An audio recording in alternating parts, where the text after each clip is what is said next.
Dios le bendiga, mis amados hermanos, amigos. Dios le bendiga poderosamente.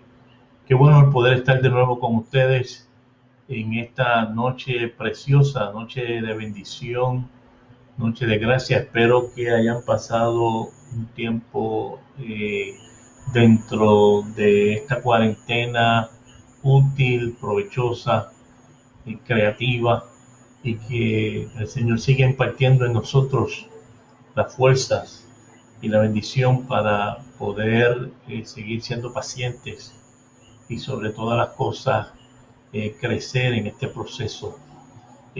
Hoy vamos a hablar un tanto sobre un tema que me han pedido los hermanos. De hecho, quiero agradecerle a los hermanos que han estado apoyando y compartiendo estas cápsulas.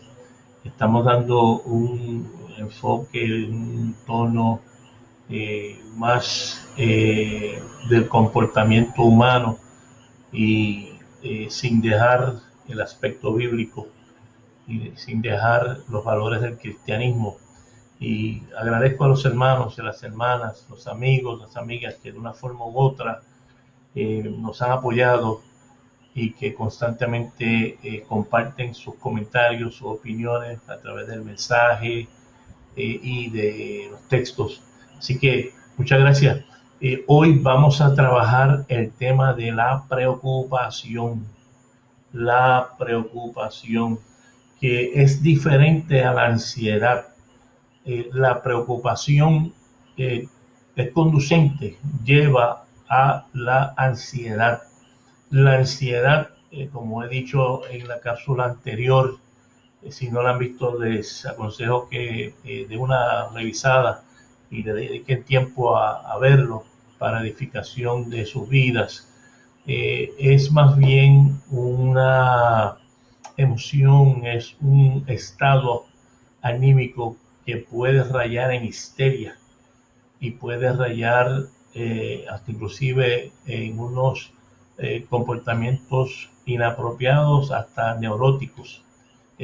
Por todo lo que explicamos anteriormente, la preocupación es el canal, es el puente que puede llevar a la persona a la ansiedad, porque tenemos que iniciar definiendo la preocupación. La preocupación es una agitación mental debido a la extrema concentración negativa hacia o en una situación amenazante a la seguridad personal, al estado de vida. Puede ser que se estén suscitando unos elementos en el presente que son conducivos a que la persona se preocupe y que a la misma vez lleva a la persona a unas inquietudes, un desasosiego y rayando siempre en el miedo. Por eso la preocupación, cuando hablamos de personas que se preocupan, todo el mundo se preocupa, y la preocupación es necesaria porque nos ayuda a protegernos de ciertos amenazas, de ciertos peligros. Pero cuando esa preocupación va al extremo y va hacia el borde del descontrol, donde sencillamente amanece en tu vida y en tu alma ese desasosiego que mencionamos anteriormente, esa intranquilidad, esa falta de concentración, te desenfoca y raya en el miedo, ya estamos hablando de una situación crónica, de una preocupación que está drenando tu vida y que te está afectando negativamente. Es interesante que cuando hablamos de preocupación, uno a veces encuentra mucha literatura sobre el mismo y casi no se habla del mismo, se despacha fácilmente. Yo quiero tomar un tiempo para entrar en unos detalles bien importantes y relevantes en cuanto a la preocupación.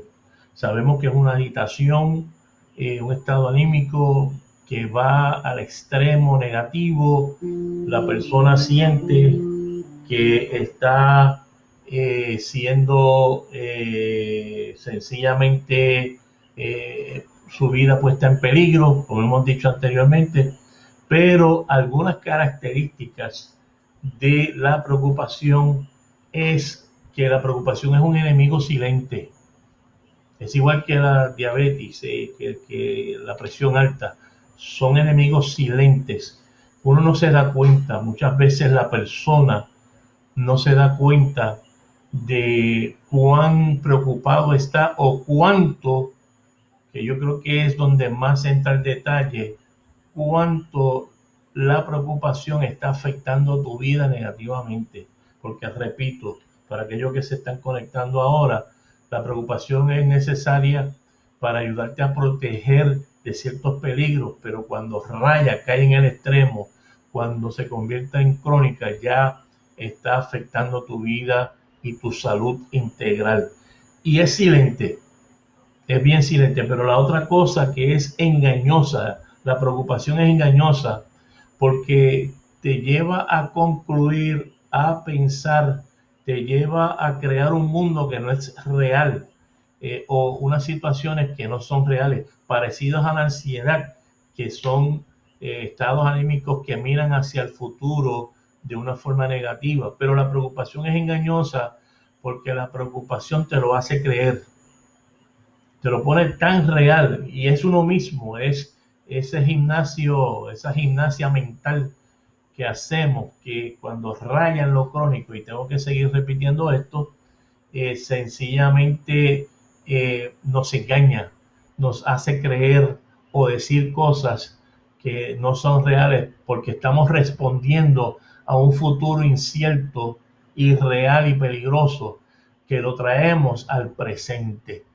Y ahí es donde la preocupación recibe a saciedad todas sus fuerzas y todas sus fuentes, pero también demanda mucho esfuerzo mental.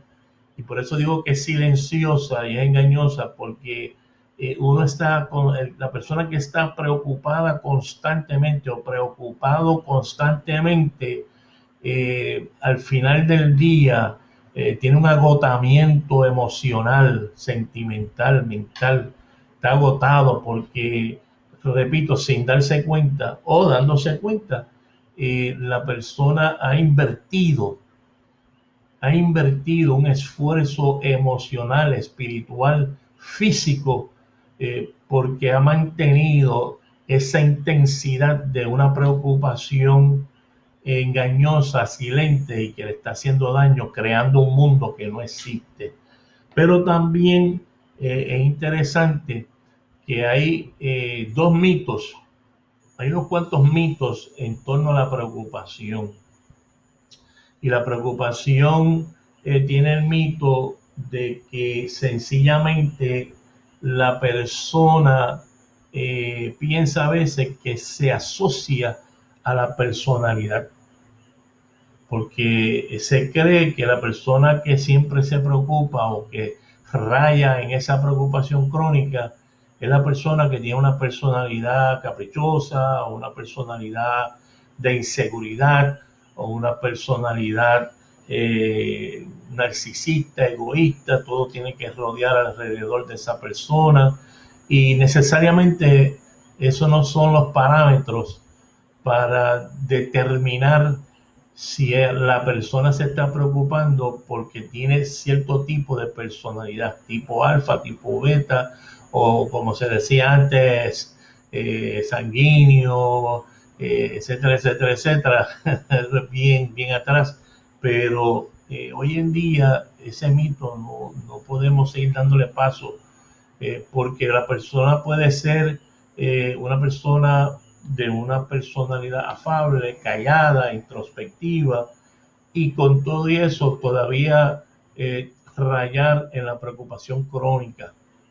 Así que la personalidad, aunque en algunos aspectos juega un papel importante de alimentar, de estímulo, pero nosotros no podemos atar de una forma u otra o concluir que la personalidad es la que da paso a personas que se preocupan de más.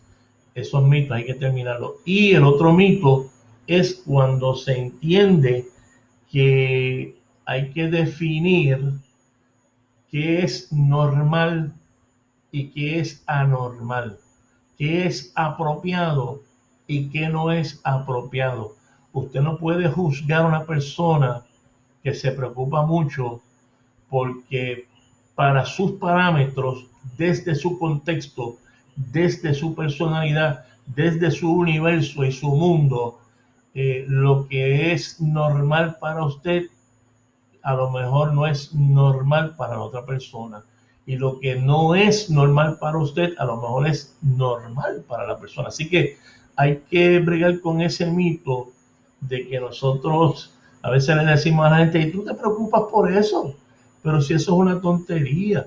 Bueno, posiblemente para usted lo es, pero para la persona que se está preocupando necesariamente no tiene ese mismo parámetro. Y por eso hay que distinguir. Mira, las preocupaciones y la persona que se preocupa mucho, es que cada persona es así, esa es su personalidad, no necesariamente. Y el segundo mito que hay que desmitologizar es que esa persona, mira, se ahoga en un vaso de agua. Cada persona tiene su propio vaso de agua. Y eso hay que entenderlo porque la preocupación drena tu vida y como dije al principio, hay muchos esfuerzos mentales, es bien silente y sobre todas las cosas es engañosa y es consistente, persistente, está ahí. No puedo dejar de preocuparme, no puedo dejar de preocuparme. ¿Qué le va a pasar? Me voy a quedar fuera, me va a partir un rayo, la tierra va a temblar, me va a tragar. Y que lógicamente elementos ambientales pueden ser conducentes a la preocupación. Estar encerrado en un sitio todo el tiempo y la persona que no está ocupada o siendo creativo con esta cuarentena está propenso, no se le pega el coronavirus, pero sí se le pega el virus de la preocupación porque piensa demasiado negativamente. Es bueno pensar y pensar positivamente. Así que el pensar no es el problema, sino cuando pensamos demasiado negativamente. Y por eso hay que trabajar con esos mitos y con la preocupación. A mí me gusta rayar siempre en el proceso de tratamiento. Vamos a un elemento de qué podemos hacer para trabajar con nuestra preocupación. Bueno, lo primero es que la mejor terapia o una de las terapias que se puedan utilizar para trabajar con la persona que se preocupa demasiado o crónicamente es la terapia narrativa. La terapia narrativa es ese método donde el profesional le pide a la persona, al paciente, que cuente su historia, que narre su historia. Y todo el mundo, en cierta forma, tiene un discurso, una narración de la vida de uno. Todo el mundo tiene su película. Y en esa película somos protagonistas y a veces hasta inclusive antagonistas. Pero lo bueno de la terapia narrativa es que le damos la oportunidad al paciente para que haga el discurso de su vida y en el proceso el profesional va haciendo unas preguntas relativas y unas preguntas inquisitivas sin pesar o sin limitar a la persona o sacar de tema a la persona en cuanto a ciertas áreas que se necesitan analizarse con más detenimiento.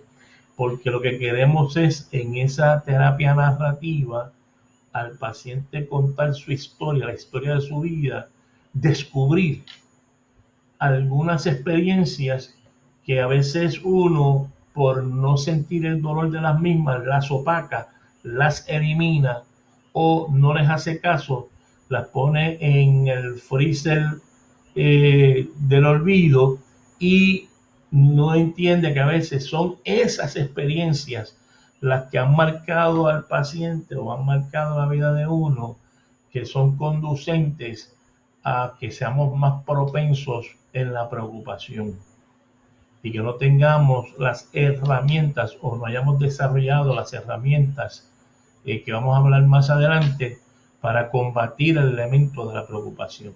La terapia narrativa es importante. Queremos identificar lo que detona esa preocupación desde el contexto del paciente. Nosotros, como profesionales del comportamiento humano, no estamos para decirle a las personas cómo resolver sus problemas, sino que queremos conducirlos, guiarlos a que reconozcan ciertas áreas de su vida para que se pueda trabajar en conjunto con el profesional para superar esas cosas que han marcado tu vida, y la terapia narrativa ayuda mucho en eso.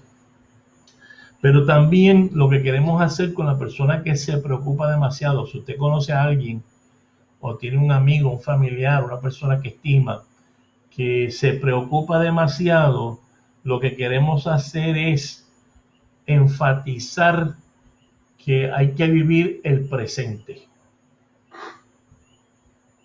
Eso no es fácil, hay diferentes métodos, pero por la limitación del tiempo no puedo tomar mucho tiempo y ir mucho al detalle, pero tenemos que ayudar a la persona a vivir su presente, que puedan comprender que estamos aquí en el hoy y en el ahora. Si queremos darle un toque teológico, Jesucristo es el eterno presente, porque Jesús siempre vivió su presente, su momento. La salvación es hoy, no es mañana, no era ayer. La salvación es hoy. La bendición es hoy, no es mañana, no fue ayer. Por eso hay que vivir el presente. Y es en el presente cuando a veces se dan unas cosas bellas, cuando a veces surgen unas manifestaciones hermosas, cuando a veces surge el apoyo solidario y el abrazo del hermano, de la hermana, y el respaldo de aquel que te ama, como aquel que es tu amigo, es en el presente. Y por eso a veces cuando nos preocupamos demasiado y vivimos en el futuro, nos perdemos la oportunidad de vivir el presente y de disfrutar de las bendiciones que Dios tiene en ese presente. Y por eso hay que ayudar a la persona que se preocupa mucho, traerlo al presente, no diciéndole, mira, vive tú ahora, mira, estamos hoy aquí, hello, despierta. No, hay que invitarlo a reflexionar sobre las cosas lindas que están pasando. Usted dirá, pero ¿cuáles son esas cosas lindas que están pasando en una cuarentena y en el mundo sufriendo una pandemia? Y siempre hay algo positivo.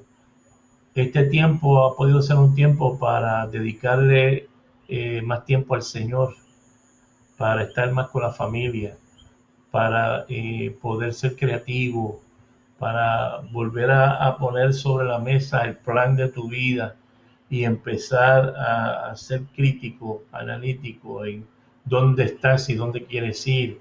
Es un tiempo para la tranquilidad, para el sosiego, la paz, para hacer un alto en la vida. En la vida hay que hacer unos altos, hay que hacer un pare para que podamos recobrar las cosas que hemos dejado atrás. No que miremos para atrás, pero que nos lleguen y que hay mucho más cosas. Tengo salud, estoy con mi familia, Dios hasta ahora nos ha bendecido y nos seguirá bendiciendo. Hay muchas cosas positivas que se pueden delinear y que se pueden compartir para ver el presente, para vivir el presente. Y la otra cosa en cuanto al tratamiento es mantenerte ocupado.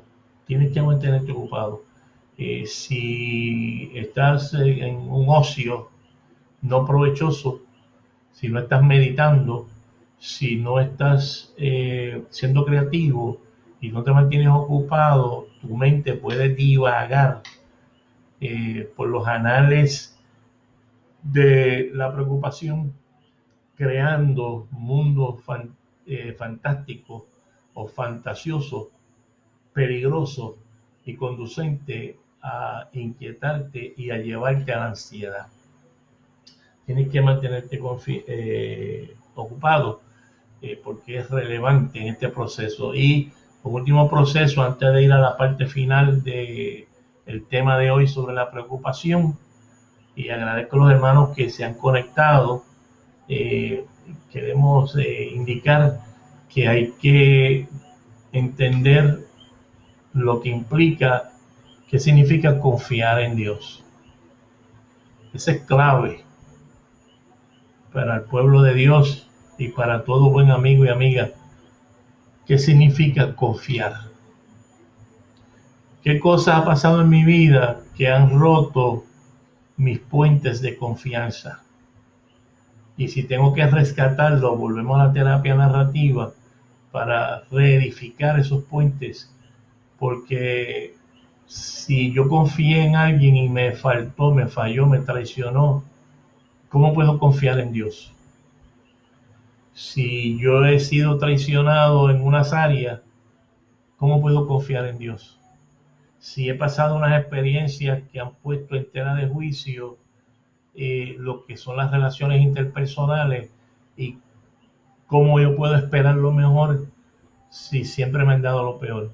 Y en ese sentido hay que volver a redefinir y reevaluar y reconstruir el valor de la confianza, especialmente en Dios. ¿Qué significa confiar en Dios? Y al yo buscar la definición y la integración de lo que es el concepto de confianza en Dios, por ende, yo voy a llegar a ese nivel de relación con Dios. Yo sé que Él no me va a fallar. Nunca me ha fallado. Él no me va a fallar. Dios siempre llega a tiempo. Y el Señor siempre bendice al justo. Bendito sea el nombre del Señor. Así que esos son algunos elementos de tratamiento y que necesitamos desarrollar en esa patología de la preocupación. Si ustedes me dan 5 minutos más, yo creo que el último tratamiento es clave y es más detallado y que yo he podido desarrollar en cuanto a mi clínica con las personas que llegan a uno diciendo: no puedo quitar esta preocupación de mi mente. Esta preocupación está drenando mi vida.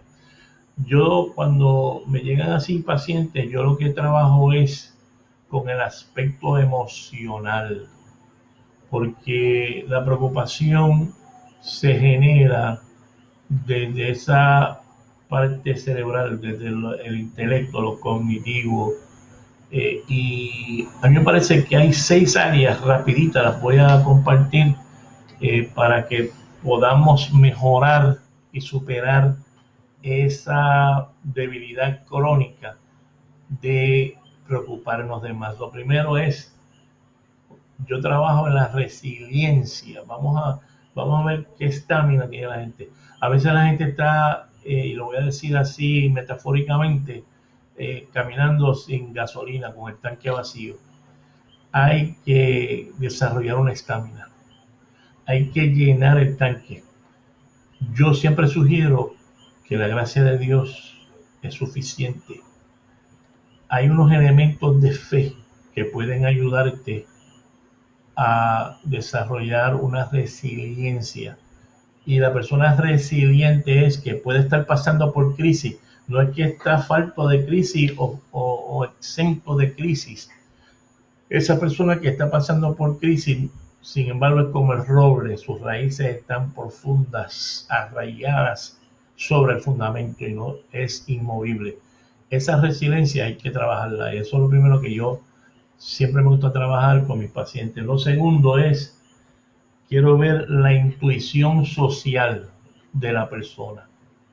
¿Cómo interpreta la persona la sociedad, los eventos que están pasando? ¿Cómo usted interpreta esta cuarentena?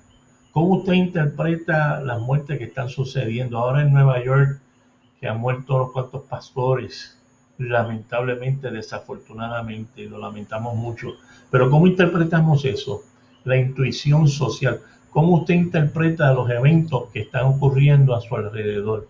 Eso es bien clave para poder superar la preocupación, porque queremos ver qué tipo de interpretación le estamos dando. Apocalíptica, se va a acabar el mundo, mañana se termina todo, vamos todos a morir. Necesariamente no es así. Así que hay que desarrollar resiliencia y una intuición social, pero también una autoconciencia. Vamos a trabajar ahora con tus emociones. ¿Cómo tú trabajas tus emociones? ¿Cómo tú regulas tus emociones? Esa autoconciencia. ¿Cuáles son las emociones que están dominando mi vida? ¿Cuáles son las emociones que me llevan al abismo de la preocupación? Yo tengo que tener una autoconciencia, tengo que hacer un análisis introspectivo y decir, aguanta, yo no puedo seguir sintiendo esto. Yo me estoy preocupando porque siempre siento esto. Yo me estoy preocupando porque tengo una inseguridad sobre esto. Yo me estoy preocupando porque esta emoción me lleva a esta otra situación. Vamos a desarrollar una autoconciencia, resiliencia, intuición social y una autoconciencia. Pero lo otro es la sensibilidad emocional. ¿Qué emociones yo tengo en mi vida? Va con lo anterior. Esa sensibilidad, cuán sensitivo yo soy. Tengo madurez, porque la definición de madurez es cuando yo me preocupo más en la otra persona que en uno mismo. ¿Qué nivel de madurez yo tengo? ¿Qué sensibilidad yo tengo? Si esto es solamente yo, estamos siendo candidatos para una preocupación crónica. Pero cuando yo me quito del centro y pongo al prójimo y empiezo a ver la necesidad de otros y empiezo a darle valor a la situación de otros, yo elevo mi resiliencia y elevo mi estamina para combatir toda preocupación irreal. Pero también el quinto, y ya estoy terminando, ¿cómo está tu enfoque? ¿Estás desenfocado? Nadie me quiere. Y siempre lo que pasa cuando uno está desenfocado, las cosas que pasan, uno las ve siempre negativas y que la persona lo hace en contra de uno. ¿Cómo está tu enfoque? El enfoque espiritual, el enfoque emocional, el enfoque de la vida. ¿Cómo está? Estoy desenfocado. A veces hay que cambiar los lentes para, en vez de ver el vaso medio vacío, podamos ver el vaso medio lleno. Pero lo último, la visión. La visión. ¿Cuál es la visión de tu vida? ¿Hacia dónde tú quieres ir? Cuando uno no tiene un objetivo y una razón de ser para la vida, uno raya en la preocupación porque uno no sabe para dónde uno va. Si tú sabes dónde va tu vida, si lo llevamos al extremo que es la muerte, si usted sabe que usted tiene promesa de vida eterna, si usted sabe que usted tiene una seguridad que aunque usted no conoce su futuro, usted conoce el Señor del futuro, ahí baja los niveles de preocupación. Y yo creo que cuando todo esto viene, nosotros podamos superar toda preocupación crónica podamos disponernos a vivir en paz. Porque cierro con las palabras del Señor Jesús. Paz os dejo, mi paz os doy. Yo no os la doy como el mundo la da. Que Dios te bendiga, que Dios te guarde. No te preocupes, porque tu vida, tu futuro está en las manos del Señor de la vida y del Señor del futuro. Que Dios te bendiga y que Dios te guarde.